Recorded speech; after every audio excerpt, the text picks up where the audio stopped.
વાળી રેસીપી.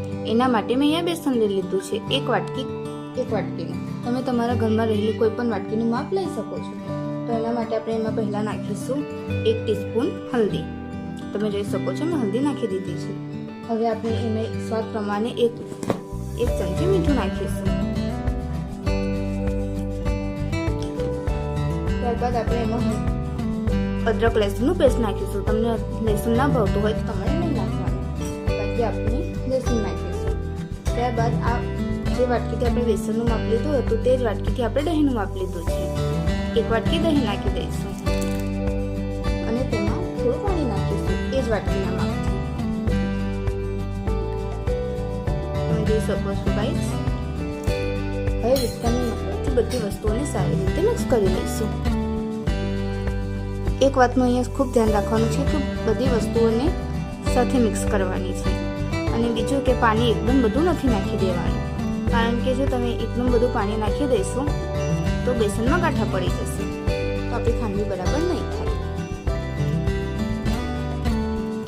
જોઈ શકો છો તમે. આપણે હજુ થોડું પાણી નાખી દઈએ જેથી આપણું બેટર સ્મૂથ તૈયાર બને.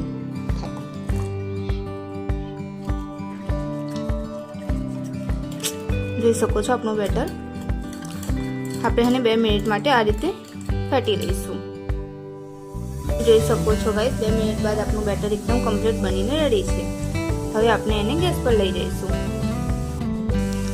આપણે બેસનની કન્સિસ્ટન્સી આ પ્રમાણે રાખવાની છે, વાટકામાંથી પડે એ રીતની. જોઈ શકો છો. તો હવે ચાલો આપણે એને બનાવવાનું સ્ટાર્ટ કરીએ. હવે આપણે ગેસની ફ્લેમ ઓન કરીને એમાં આપણે ખાંડવીનું બેટર મિલાવી દઈએ. બધું બેટર સારી રીતે મિલાવી લઈએ.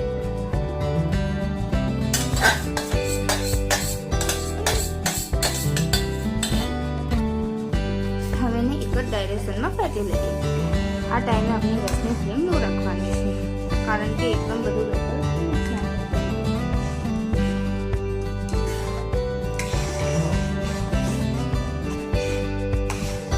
કરીબન 10 મિનિટ માટે આ બેટરને આપણે આ રીતે હલાવવું પડશે. પણ એ વાતનું ધ્યાન રાખવાનું છે કે આપણું બેટર વધારે થીક ના થઈ જાય કે પછી પતલું પણ ના રહે, નહીં તો આપણી ખાંડવી બરાબર નહીં આવે. તમે જોઈ શકો છો આપણું બેટર ધીમે ધીમે ઠીક થવા માંડ્યું છે. તો આપણે એને આ રીતે હલાવતા રહેવાનું છે. એને બિલકુલ પણ રેસ્ટ નથી આલવાનો. તમે જોઈ શકો છો આપણું બેટર એકદમ મસ્ત થીક થવા લાગ્યું છે. હવે એને આપણે વધારે જોરમાં હલાવીશું, કારણ કે કઢાઈ સાથે ચોટે નથી.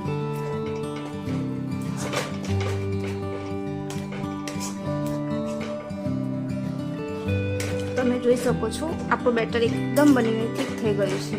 ને આ ટાઈમે આપણે ફેરવવાનું પણ થોડું અઘરું પડવા લાગશે. હવે આપણે એક નાની પ્લેટ પર થોડું તેલ લગાવીને બેટરને ચેક કરી લઈએ.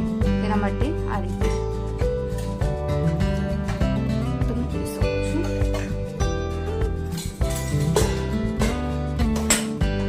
ત્યાં સુધી આપણે બેટરને હળવે હાથે હલાવતા રહીએ.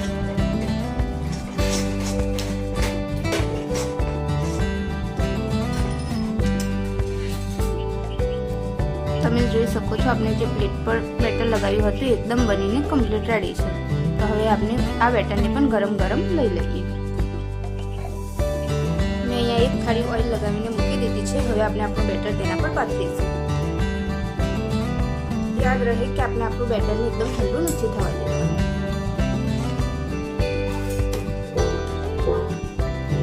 તમે આ સ્ટેપ ચાહો તો તમારા કિચનના પ્લેટફોર્મ પર કરી શકો છો,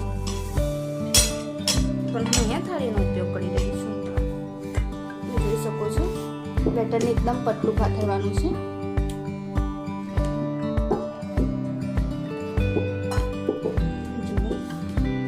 સારી રીતે આખી થાળી પર ફેરવી લઈએ.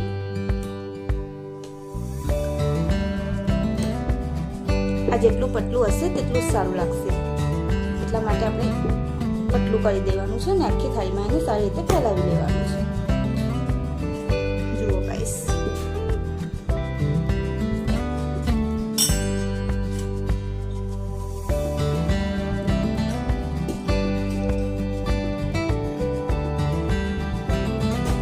હવે હવે આપણે બીજી થાળીમાં પણ આ બેટરને આ જ રીતે પાથરી લઈએ.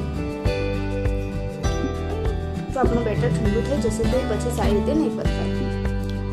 એટલે આપણે આ રીતે જલ્દી પાથરીને પાથરવાનું છે. જોઈ શકો છો.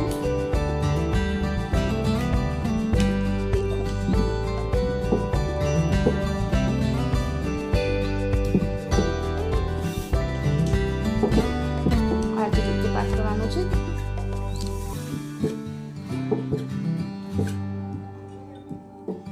જો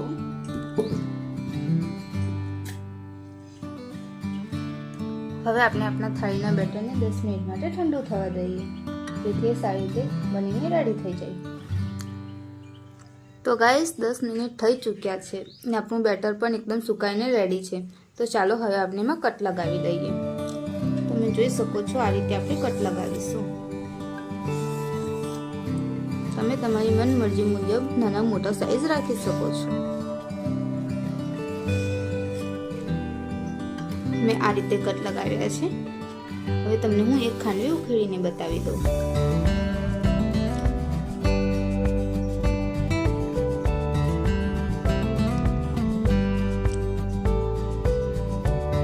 સો ગાઈસ, જો આપણી ખાંડવી એકદમ મસ્ત બનીને મજેદાર ખાંડવી રેડી છે.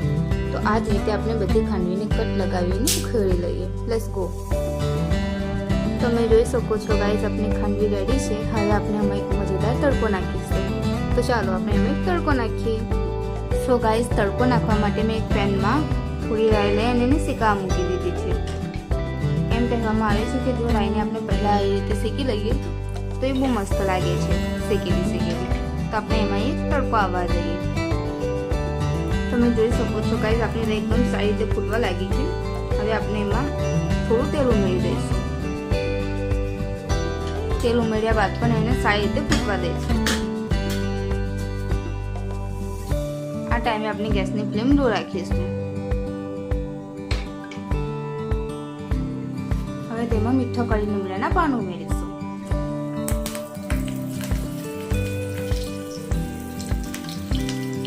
ત્યારબાદ લીલા મરચાં પણ ઉમેરીશું. આ રીતે વઘાર કરીને ખાંડવી ઉપર નાખીએ તો એનો સ્વાદ ખૂબ સરસ આવે છે. તમે જોઈ શકો છો ગાઈસ.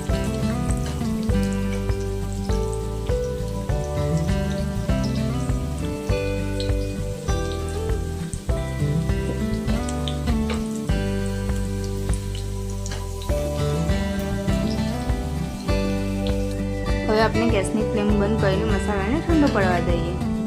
ત્યારબાદ આપણે એમાં થોડા સફેદ તલ ઉમેરી લઈએ.